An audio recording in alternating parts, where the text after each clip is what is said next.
quiet, and sometimes quiet is unnerving, but there's nothing really to be afraid of. It's barely daylight at the yards of the East Broad Top Railroad, and if you listen closely, you can still hear sounds left over from 100 years ago. I don't believe in ghosts, but if there would be a ghost, this would be a fine place for a ghost to be. Oh, I may talk to him, but I've never heard any answers. But William Weibel has heard the call of the giant locomotives he cares for in the roundhouse. When the water starts to boil and you start hearing the steam coming to life, it's kind of like the locomotives engage upon a life of their own. And they start like breathing, and they're sitting there, and you're babysitting these steam-driven monsters. At a given point, you wonder, is there life in there? Nah, you know better than that. There's just steam. My job here is to polish and make these locomotives look as pretty as possible. Spray them down, wipe them off, so that it looks like a real railroad. Stanley Hall is a real railroad man. He's the superintendent, overseeing an assembly of railroad shops that have lied dormant for 40 years. This is probably the last remaining example in the United States of a complete self-sustained railroad.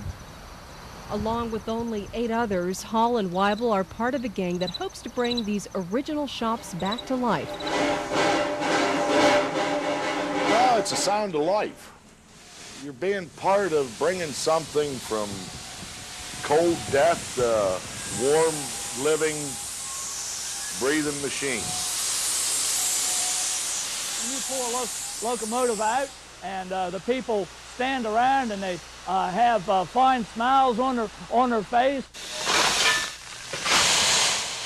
When you work with or deal with a product that's 100+ years old,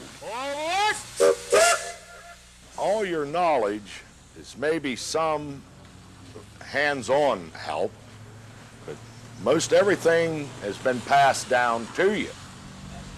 In some of that process, they might talk about what Joe showed them.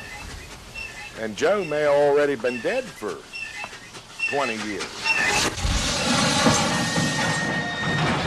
It seems like people enjoy locomotives no matter what the weather is. Rain sometimes indeed enhances a locomotive ride. There's a bigger guard here than me and people that work for us. That's getting into the supernatural field. Be it ghosts or spirits or whatever, they are around. For photojournalist Jerry Trentley, I'm Susan Harvey Neal, Eyewitness News Network.